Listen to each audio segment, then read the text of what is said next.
Así que estemos orando, ¿verdad?, para que el Señor nos ayude en esta mañana. Quisiera compartir con ustedes algo que ha estado en mi corazón ya por varias semanas.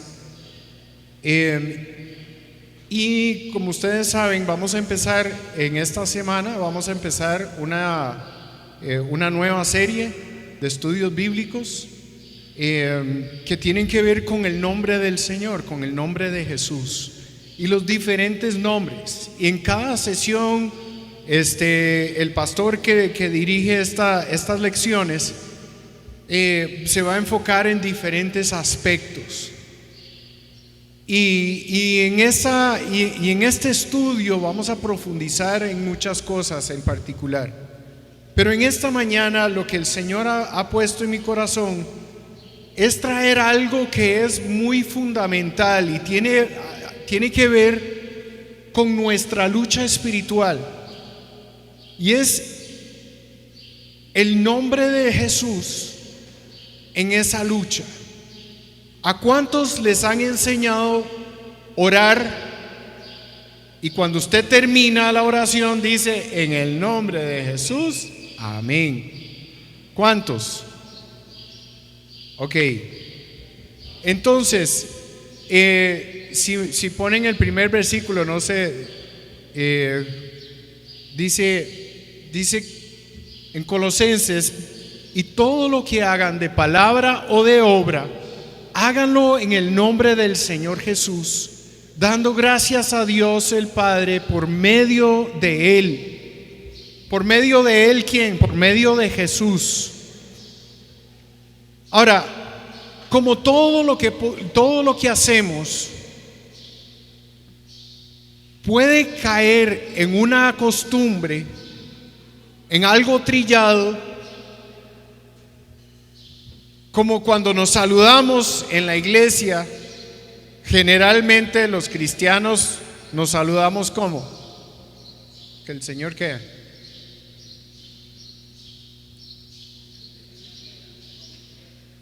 Con un beso y un abrazo. Pero ¿qué decimos? ¿Qué frase decimos? Que el Señor ¿qué? Que el Señor te bendiga. Y a veces corremos a Dios: Señor bendiga,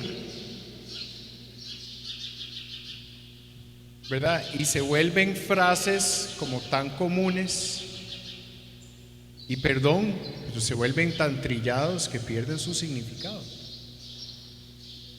La palabra de Dios nos enseña que hay poder en nuestras palabras, que cuando nosotros conversamos cosas, cuando nosotros decimos cosas, es posible que podamos transmitir ánimo, que podamos transmitir amor, podemos transmitir cosas que están adentro de nuestro corazón, para bien o para mal. Y que las palabras tienen un cierto peso. También la palabra de Dios nos advierte de que las palabras que digamos así a la ligera, ¿verdad?, por lo mismo, por el peso que tienen, vamos a rendir cuentas. Pero bueno, ese no es el tema principal. Lo que quiero decir es que el nombre de Jesús tiene un peso. Juan dice, nos habla de que el Verbo se hizo carne y vivió entre nosotros. Hablando de Jesús, en Juan capítulo 1, habla de Jesús en forma de palabra, habla de Él en forma de verbo. Y bueno, lo que quiero en esta mañana es tal vez rescatar cosas que ya conocemos de hace muchos años, pero volverlo a poner al frente, volver a sacarlo de donde está, tal vez como una frase trillada que pronunciamos al final de todas las oraciones, y ponerlo al frente de nuestra conciencia espiritual, ponerlo al frente no solamente las palabras, sino al Señor mismo. Esa es mi intención en esta mañana. Entonces, hay muchos versículos que hablan de estas cosas, pero vamos a leer dos porciones grandes. Primera está en Efesios, que es un pasaje que le hemos sacado el jugo, ¿verdad? En estos tiempos. Dice: de este evangelio llegué a ser servidor. Este fue el regalo de Dios que Dios me dio por su gracia, conforme a su poder eficaz. Aunque soy el más insignificante de todos los creyentes, recibí esta gracia de predicar a las naciones las incalculables riquezas de Cristo y de hacer entender a todos el plan divino, el misterio que desde los tiempos eternos se mantuvo oculto en Dios, creador de todas las cosas. El fin de todo esto es que la sabiduría de Dios en toda su diversidad se dé a conocer ahora por medio de la iglesia, por medio de la iglesia, a los poderes y autoridades en las regiones celestes. ¿A quién? Devolvámonos un toque ahí. ¿Por medio de quién quiere dar a conocer? A través de la iglesia. ¿Quién es la iglesia? Somos nosotros. Y ojo la declaración que hace aquí: se va a dar a conocer a los poderes y autoridades en las regiones celestes. Ahora, ahí no está hablando de presidentes, ni de reyes, está hablando de otro nivel. Aquí está hablando de lo que estábamos hablando nosotros. Estamos hablando de establecer algo en el ambiente espiritual. Ok, ahora sí podemos seguir adelante. Dice: conforme a su eterno propósito realizado en Cristo Jesús nuestro Señor. En Él, mediante la fe, disfrutamos de libertad y confianza para acercarnos a Dios. Así que les pido que no se desanimen a causa de lo que sufro por ustedes, ya que estos sufrimientos míos son para ustedes un honor. Por esta razón me arrodillo delante del Padre, de quien recibe nombre toda familia en el cielo y en la tierra. Le pido que, por medio del Espíritu y con el poder que procede de sus gloriosas riquezas, los fortalezca a ustedes en lo íntimo de su ser, para que por fe Cristo habite en sus corazones. Y pido que, arraigados y cimentados en amor, puedan comprender junto con todos los creyentes cuán ancho y largo, alto y profundo es el amor de Cristo.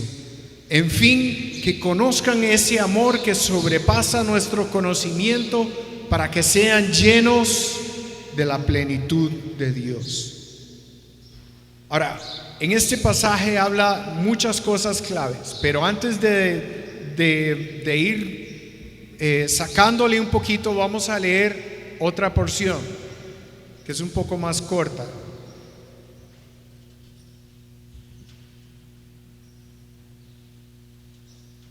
Los que siguen. Dice en Juan, aquí está hablando Jesús: les aseguro que el que cree en mí también hará las obras que yo hago, y aún las hará mayores, porque yo vuelvo al Padre. Cualquier cosa que ustedes pidan en mi nombre, yo la haré. Así será glorificado el Padre en el Hijo. Lo que pidan en mi nombre, yo lo haré. Señor, en esta mañana te damos gracias, porque tu palabra es viva y eficaz, y según lo que entendemos, tú eres el Verbo de Dios. Señor, ayúdanos a entender la posición que ocupas, el nombre glorioso y exaltado que tienes, la autoridad, Señor, que por gracia y misericordia podemos apropiarnos cuando caminamos bajo esta autoridad. En nombre de Jesús. Amén. Ok. El primer nivel de fundamento es algo que ya conocemos, pero tenemos que, como yo les digo, tenemos que traerlo de la parte de nuestra memoria más atrás a una conciencia más viva, al presente de nuestra memoria, al presente de nuestra conciencia espiritual. Es el lugar que ocupa Jesús. ¿Y por qué nosotros, cuando hablamos en el nombre de Jesús, representa este primer nivel? Jesús es el que gobierna, ¿ok? Él es el rey. Dice el pasaje que leímos, que Dios lo exaltó y le dio un nombre que es sobre todo nombre. Ahora, históricamente lo sabemos, hubo otras personas antes de Jesucristo que se llamaban Jesús. Y han habido otras personas, obviamente ya después de que se dio a conocer Jesucristo, pues otros pues nombraron a sus chiquitos Jesús. Entonces, ¿de qué estamos hablando? ¿De las letras que puestas juntas forman el nombre de Jesús? Pues no necesariamente. Cuando hablamos de que el nombre de Jesús está sobre todas las cosas, significa de su posición como rey en el organigrama del reino de Dios. Adivine quién ocupa el primer lugar. Solo oigo los pajaritos. Tienen que hablarme más duro. Amén, gracias, Wilmer. El que ocupa el primer lugar es Jesús. En el reino de Dios hay un rey. Y vamos a ahondar en nuestros estudios bíblicos entre semana. Lo vamos a hacer de esa manera. Pero tenemos que entender que Cristo es el rey. Eso significa algo para mí. Eso significa algo para la iglesia. Él tiene el puesto de rey. Esto lo hemos hablado en otras ocasiones. Hablamos de la legitimidad del gobierno. En nuestro país, la legitimidad del gobierno está en el voto popular. El que gana más votos es el que se hace presidente. Y eso es lo que le da el derecho de gobernar. Cristo no fue votado no votamos por Cristo para que Él fuera rey. Dios mismo, el Dios creador de todas las cosas, siendo igual que Cristo igual que Dios, dice que Cristo se despojó a sí mismo, descendió, vivió entre nosotros. Y al final de la historia de su vida aquí en la tierra, dice que Dios lo exaltó y le dio un nombre sobre todas las cosas. Ahora, eso nos anima a cantar con más fuerza, a adorar con más fuerza, pero también nos pone sobre aviso de quién está a cargo. Porque Jesús Él merece por ser quien es, el puesto que ocupa. También tiene poder. El poder de Dios creó todas las cosas. De la nada crearon. La palabra de Dios salió y ejecutó. De la nada se hicieron las cosas. Yo creo que así fue, así como lo dice la Biblia. Que la tierra estaba vacía y que, como dice Juan, en el principio era el Verbo, y en Él y por medio de Él fueron creadas todas las cosas. ¿Qué significa para nosotros como hijos de Dios, como iglesia? ¿Qué significa eso? Pongámoslo al frente. Jesús es a quien yo sirvo. Jesús es a quien yo obedezco. Jesús es a quien yo amo sobre todas las cosas.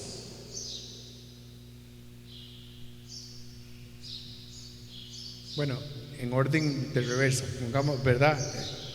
Sirvo y obedezco por el amor que tengo, y es así como nos indica la palabra de Dios.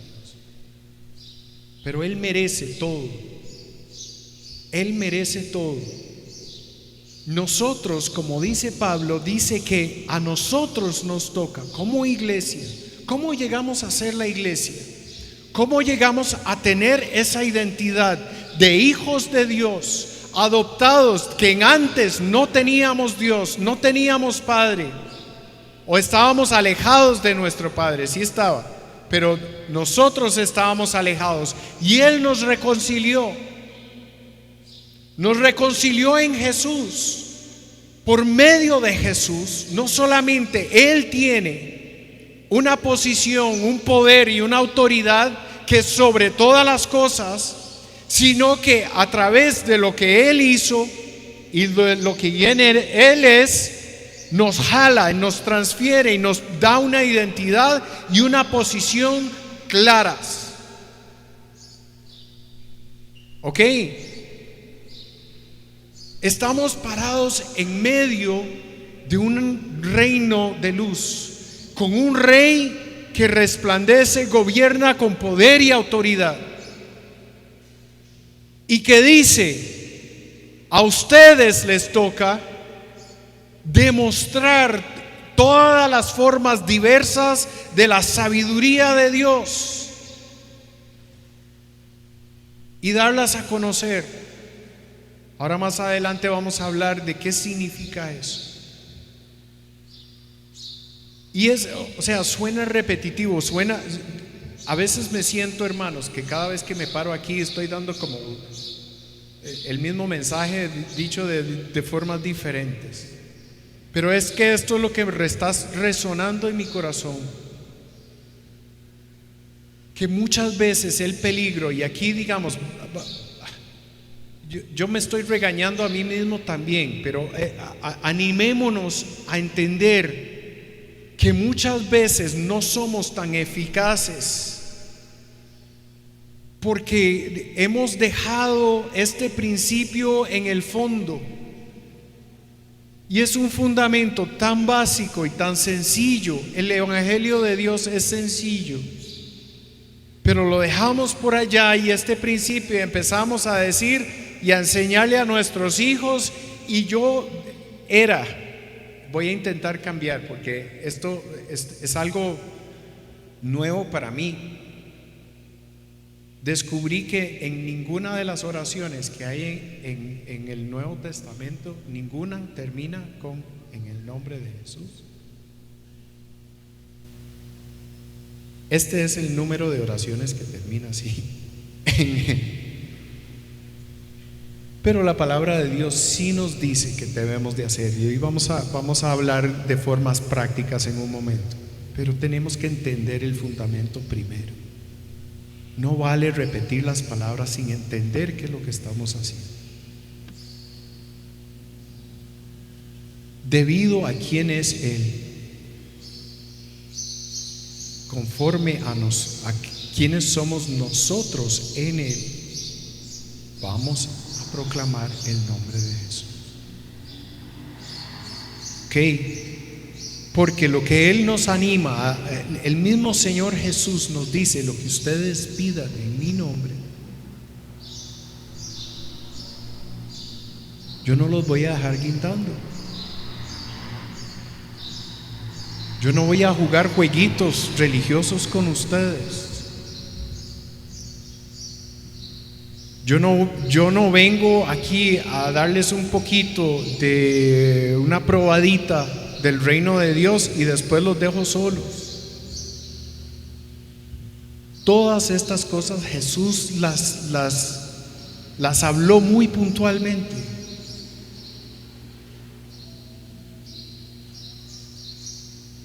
Hubo prácticas.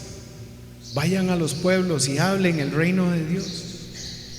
¿Y cuál fue el testimonio de ellos cuando regresaron? Estaban felices. Hasta los demonios se sujetan en tu nombre. O sea, hay muchos pasajes, yo no los escogí todos, pero ahí están. Ahí están. Entonces, vamos a pasar un poquito. Quiero abordar dos cosas prácticas que podemos hacer nosotros en el nombre de Jesús. Ok, vamos a entrarle. Vamos al siguiente pasaje, por favor. O este era: lo que pidan en mi nombre yo lo haré. Creo que dice algo parecido.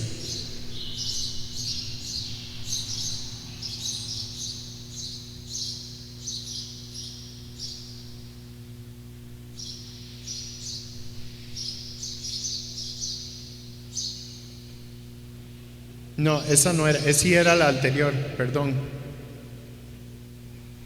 Esa es la última, creo. La de 1 Samuel es la última, ¿cierto? Ok. Bueno, la primera cosa que podemos hacer en el nombre de Jesús es lo que el mismo Jesús dijo: pidan. Lo que vengan y le pidan al Padre en mi nombre, yo lo haré. ¿Ok? Si nos podemos volver al de Juan, Juan 14. Dice que si nosotros pedimos, Él va a respondernos. Ahora,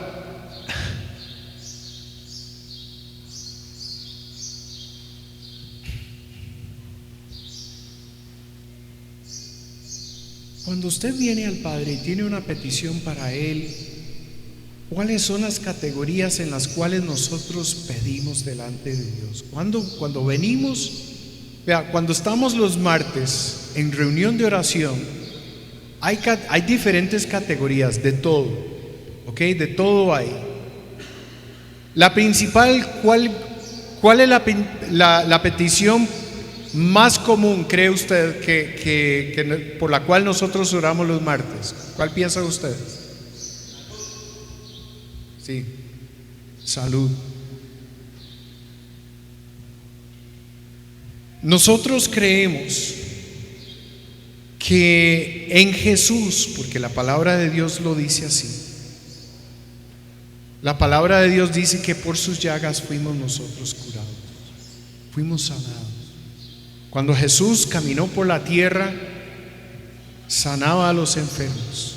Después de que Jesús fue alzado a los cielos, los discípulos iban y oraban por los enfermos y se sanaban. ¿Cuál cree usted que es otra petición muy común cuando oramos los martes? Economía, trabajo, ¿verdad? ¿Algo más?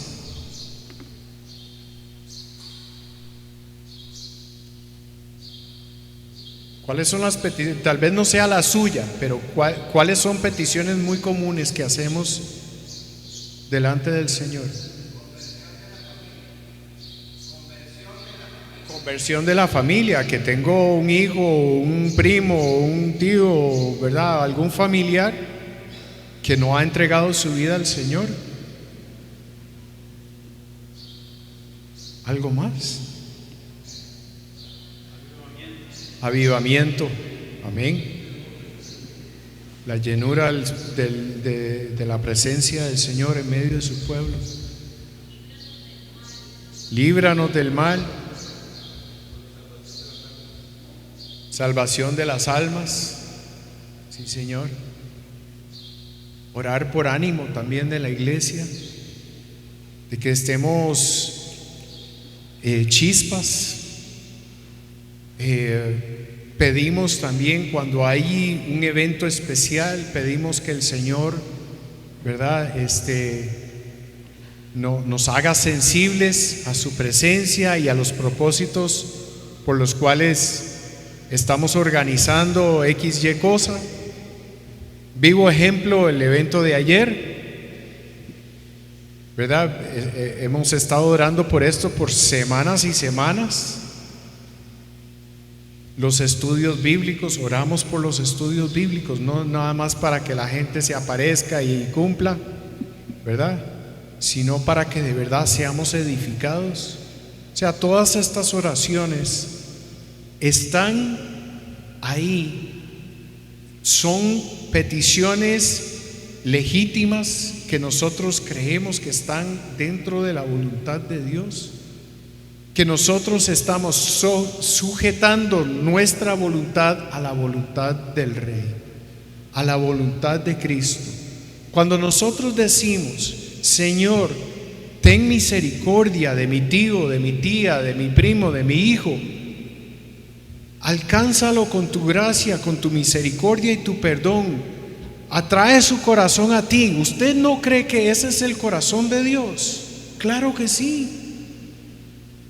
Cuando nosotros pedimos por un familiar que está enfermo: Señor, por favor, líbralo de esta enfermedad, toca su cuerpo, sánalo completamente, te lo pedimos en el nombre de Jesús. Estamos poniendo el poder, la autoridad de Jesús al frente y a nosotros por debajo de.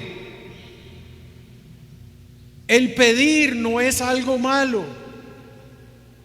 Ahora, cuando nosotros pedimos de acuerdo a nuestra propia intuición, a nuestros propios deseos, quiere una casa de 5 pisos con, ¿verdad?, con jacuzzi. Yo también quiero eso.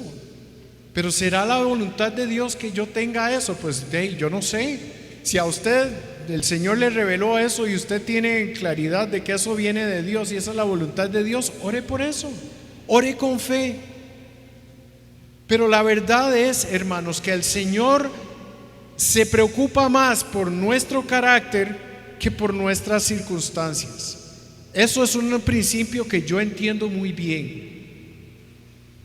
Pero yo sé que yo puedo venir delante de mi Padre en el nombre de Jesús, quien tiene la autoridad y el poder para sanar, para cambiar corazones, para abrir puertas y para cerrarlas. Que cuando yo estoy caminando en ese poder y bajo esa autoridad, yo puedo pedir en el nombre del Señor. Yo puedo pedir a mi Padre y yo sé que Él me va a contestar. Lo primero que me va a contestar es que yo te escucho y yo estoy con vos. Yo te fortalezco, mi gracia está con vos. Bueno, no sé si habla en tico o si habla así como en la Reina Valera 1960. No sé qué acento tendrá Dios, pero cuando nos responde que yo estoy contigo, porque así lo prometió.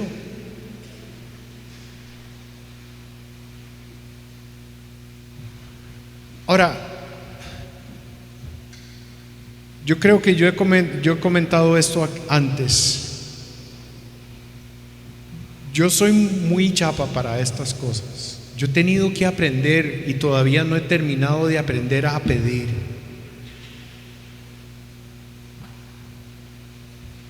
Mi tendencia natural es que, bueno, si Dios quiere hacerlo, que lo haga. Yo estoy abierto a que haga o no haga de acuerdo a su voluntad.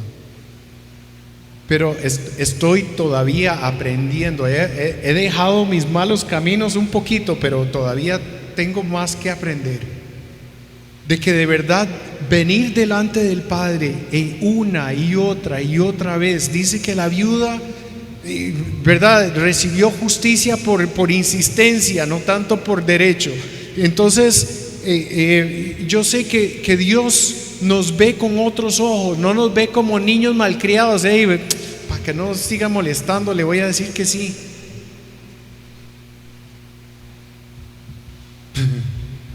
Perdón, me acordé de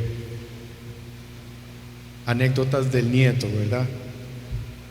La regla en la casa, bueno, hasta hace poco era 0 pantallas, ¿verdad? Con Gabriel.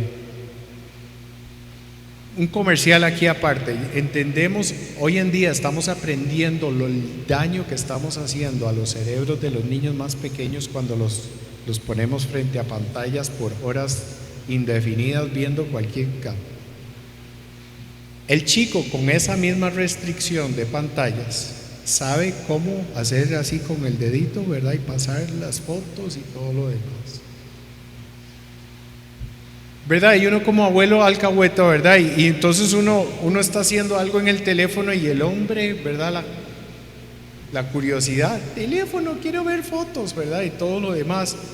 Y uno por respeto a la mamá y al papá, ¿verdad? Uno pone el teléfono aquí, ay, yo quiero ver fotos, yo quiero ver el teléfono. Y por insistencia y por un corazón, ¿verdad? Entonces uno le da el teléfono. Pero Dios no es así. Dios sabe cuáles son las cosas buenas que nosotros necesitamos. Y Él nos va a ayudar en nuestras peticiones. Como decía aquel señor cuyo hijo estaba enfermo y le dice: Señor, yo creo, pero ayúdame en mi credulidad. Yo sé quién eres. Yo vengo a ti porque yo sé que tú eres el que tiene el poder. Y Jesús le dice: hey, si crees, todo es posible. Sí, Señor, yo sé, pero todavía me cuesta. Ayúdame en mi incredulidad.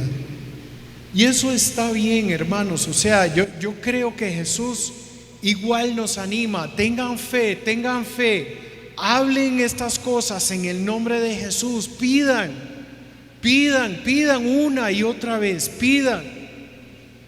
El nombre del Señor tiene poder. ¿Por qué? No porque digamos las palabras mágicas, ¿verdad? Como en los cuentos de hadas, en el nombre de Jesús, ¡pring! No, así no es. Es en el nombre de Jesús, sabiendo que cuando pronunciamos el nombre de Jesús, estamos invocando todo lo que dijimos en el primer paso. Que Él es rey, que Él tiene poder y tiene autoridad para contestar. Lo estamos poniendo a Él de frente. No soy yo el que estoy sacando pecho para hacer ejercicios espirituales, un boxeo ahí, como que no. A veces nos enredamos. Ok, la otra cosa práctica que quiero decirles. Ahora sí, pongamos el de 1 Samuel, porfa. Esto es un pasaje muy conocido. Un muchachillo llegó al campamento y vio que había un gigante amenazando al pueblo de Dios. Y él se chivió. Y en la versión tica, digo yo, se chivió. David, después de todo en los primeros episodios de esta película, de este episodio, de este capítulo, David llega al valle y se encuentra con Goliat. Goliat lo menosprecia y David le dice: tú vienes contra mí con espada, lanza y jabalina, pero yo vengo a ti en el nombre del Señor de los ejércitos, el Dios de los escuadrones de Israel, a quien has desafiado. La segunda cosa que podemos hacer en el nombre del Señor es declarar. Y es aquí donde nosotros, perdón, que yo los incluya a ustedes, pero yo estoy como 4 o 5 pasos atrás. Necesitamos entender otra vez lo mismo. Jesús es el que va adelante. Cuando yo declaro el nombre de Jesús, es con esta actitud. Diablo, tú vienes aquí hablando estupideces, mentiras, serruchándonos el piso, clavándonos el puñal en la espalda. Podrá tener cara de jefe, podrá tener cara de cónyuge, puede tener cara de hijo, pero por detrás no son ellos. Es el enemigo, porque la Biblia lo dice así: nuestra lucha no es contra carne ni sangre. Eso es lo que significa. Y entonces, cuando nosotros, primero hay que saber contra quién estamos luchando.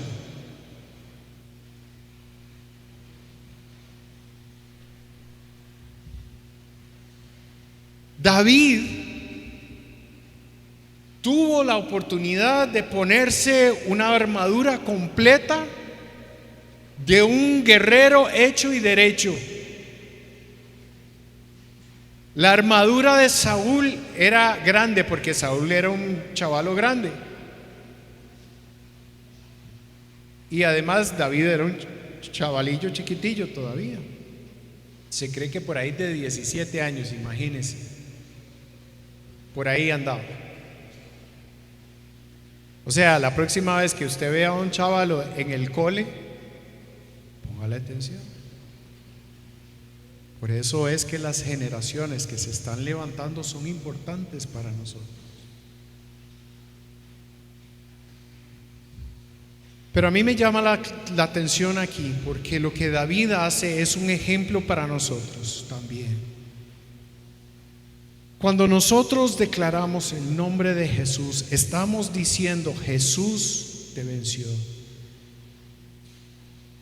Jesús en la cruz derramó su sangre para pagar el precio que dice: ya yo no soy condenado. Ya yo no vivo bajo condenación, bajo culpa. O no tienes por qué hacerlo. Puedes acercarte al Señor con un corazón contrito y humillado, pedir perdón, y el Señor te limpia de todo pecado. Es así como funciona. Si usted no lo ha hecho, se lo recomiendo. Es un buen primer paso. Nos libera, nos quita de encima ese peso, porque el diablo es astuto. Él sabe si usted no lo ha hecho o no lo ha hecho bien. Empieza a apoyar ahí donde te duele, ahí donde estás débil, ahí donde sigues cayendo una y otra vez. El diablo te puya y te dice: mira, ves cómo sos, ves cómo sos. Y nosotros vivimos aquí, ¿verdad?, tratando de llevar todas las cosas y no podemos, y tratamos y que no podemos, y ahí estamos en esa vaina de arriba para abajo. Pero nosotros no somos hijos que viven bajo esa condenación. Léase Romanos capítulo 8, después de todo lo que dice Pablo de lo que hace el pecado para nosotros y en nosotros. Y vivir de esa manera no nos lleva a ninguna cosa. Dice: los que están en Cristo Jesús. Esa es la clave. Ya no hay condenación. Por eso no es una fórmula. El nombre de Jesús no es un talismán, no es un tatuaje que se pueda poner usted ahí, que eso significa que usted es hijo de Dios. Perdón, ya me metí en camisa de 11 varas. Pero las diferentes formas que nosotros los creyentes ponemos estas cosas en la parte trasera de nuestra fe y nuestro caminar con Dios no va a funcionar. Es poner al Señor de frente y decir: este Cristo que murió y que ahora reina sobre todo principado y autoridad, este es el nombre que te derrotó. Este es el nombre que me va que da libertad. Este es el nombre a quien yo declaro.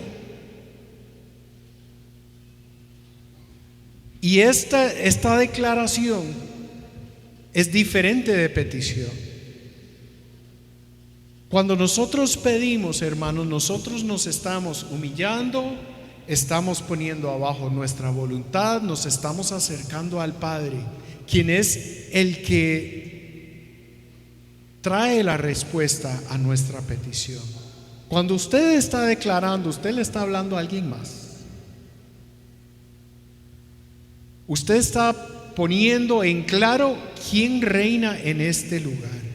en este lugar espiritualmente hablando, en este lugar geográficamente hablando, en este lugar, usted está declarando algo que ya es cierto, una verdad. Usted le está diciendo a los poderes y principados en lugares celestiales, usted le está diciendo: el nombre de Jesús tiene poder y autoridad y tú no.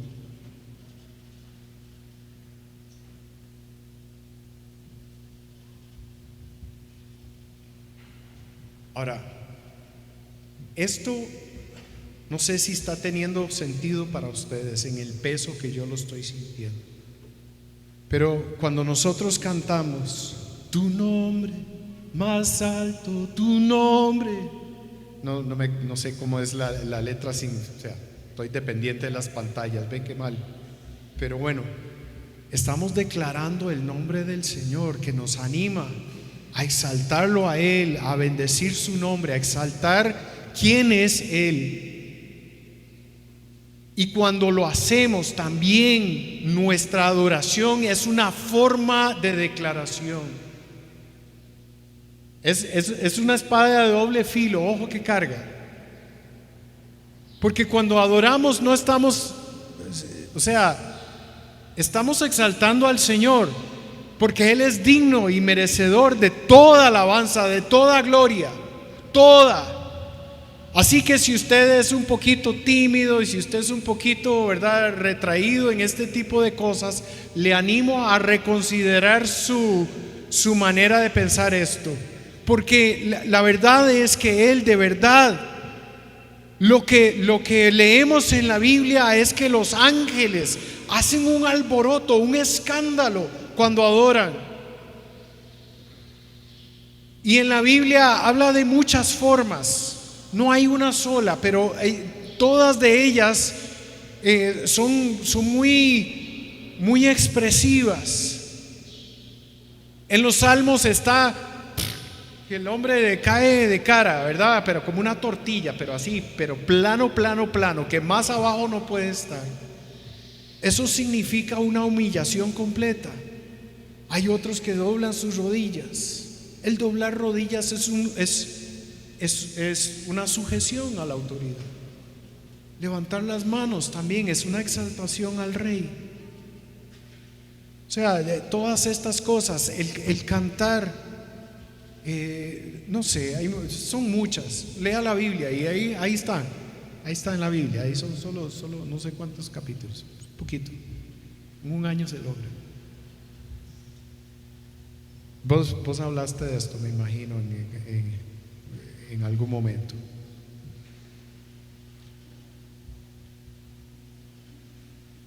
Cuando declaramos el nombre del Señor, lo estamos haciendo desde una humildad, reconociendo a nuestro Rey, pero por la otra parte estamos haciendo también una declaración clara a estos principados de que el trono de Dios es establecido en medio de la alabanza de su pueblo. ¿Qué significa eso? Cuando nosotros declaramos el nombre de Jesús, cuando Él envió a sus discípulos, ¿qué dijo que dijera? El reino de los cielos se ha acercado. Está cerca, ha venido. El reino de Dios pone en orden las cosas que están en caos, las cosas que están desordenadas, pone orden. Hay caos en nuestras vidas. Ayer hablábamos de crisis y una de las preguntas que Roldan le tiraba a las parejas era: ¿cómo maneja usted las crisis, verdad? Y es interesante, todas las respuestas que recibimos fueron muy interesantes y muy alentadoras para nosotros. Claro, hay testimonios de otras parejas que gracias a Dios no estuvieron aquí, ¿verdad? No dieron sus testimonios, pero las crisis muchas veces nos apartan. Esa es la estrategia del enemigo, porque pone el caos en medio de nosotros. La oscuridad empieza a reinar en esa situación, el desorden, y cada vez más nos vamos alejando, cuando en realidad la estrategia más eficaz es declarar el nombre de Jesús, el reino de Dios en medio de esta situación y esperar que el Señor haga lo que Él tiene que hacer.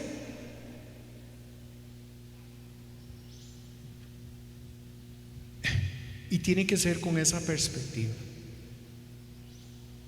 con esa dependencia total del Señor, con esa realización, con ese entendimiento de que Él es el que reina, Él es el que tiene el poder, Él es el que tiene la autoridad. Y cuando yo declaro el nombre de Jesús, estoy declarando todo eso en medio de esta situación. Venga tu reino, hágase tu voluntad, no la voluntad del otro, no mi voluntad. Hágase tu voluntad en el nombre de Jesús. Diablo, yo sé que estás aquí, yo sé que estás tratando de desviar nuestra atención, y yo te declaro en el nombre de Jesús que tú no tienes autoridad aquí. Dígalo así. Claro, esté bien sujeto. El versículo es claro. Sujétense, humíllense delante del Señor, resistan al diablo y Él huirá. Tu posición, tu identidad en el reino, de acuerdo al rey, es importante. Es por eso que cuando nosotros declaramos, ponemos frente, ponemos lucha, resistencia al diablo en el nombre de Jesús, porque somos de Él. Los que estamos en Cristo tenemos esa autorización de usar su nombre para declararlo y también para pedir a nuestro Padre. Amén.